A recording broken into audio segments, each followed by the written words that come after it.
Hi guys. So this week we're going to talk a lot about scoring essays, what it takes to score the essays, and really be able to understand at an in-depth level of how the graders will score your persuasive essays for when you do take your STAR exam.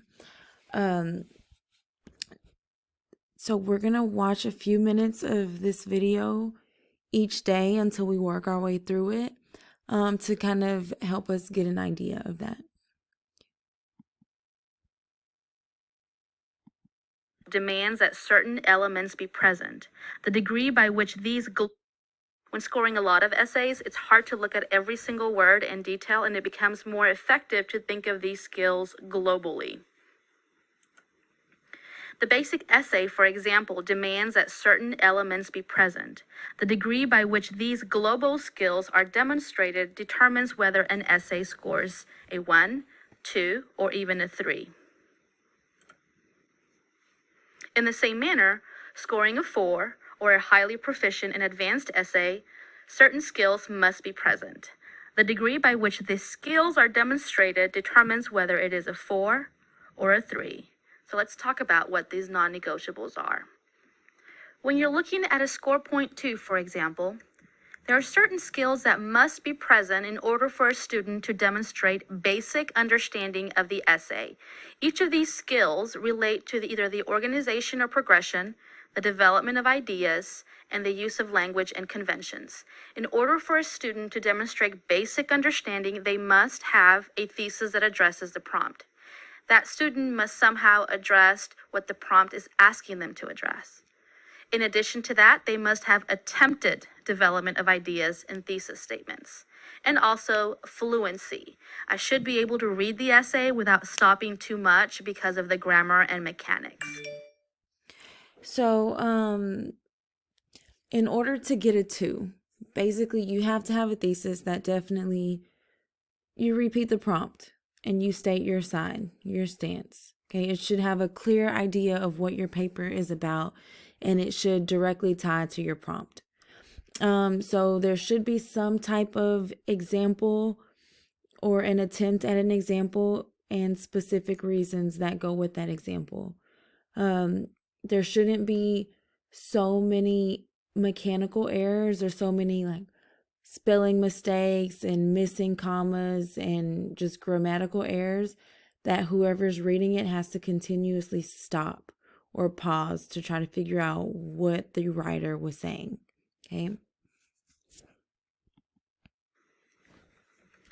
In order for a student to show the advanced level of understanding for the essay, they have to have a focused progression of ideas.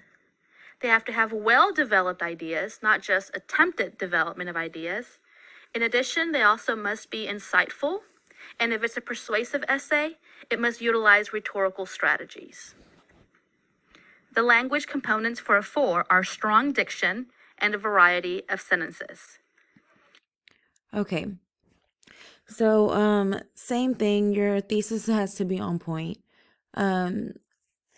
When they say well-developed ideas, that's where you have a very thoughtful example where you are trying to persuade, because y'all are writing persuasive in 10th grade, where you're trying to persuade your audience to agree with you.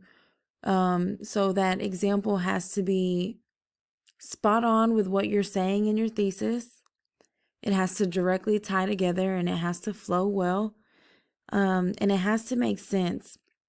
You have to give enough details to where they know that you know what you're talking about, and you will have convinced your reader to agree with you by the end of your paper.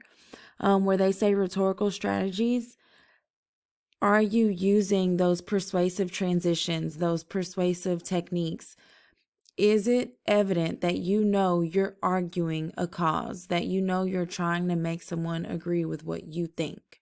Okay. And we know enough that the strong diction, that's, are you carefully and strategically choosing your words so that they prove your point, so that your writing is strong. A variety of sentences. So are you using simple sentences with complex sentences, with simple complex sentences?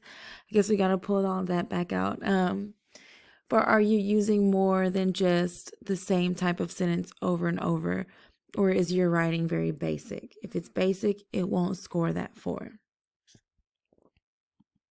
So how does a student go about scoring either a 1 or a 3? Let's talk about those discrepancies. I think we're actually going to pause there, and we're just going to look at 2 and 4 today. And if you could, in a discussion post, I'm going to ask that you give me a brief summary of what it takes to score a 2 and what it takes to score a 4. And we'll pick back up here as we look at a 3 and a 1 tomorrow.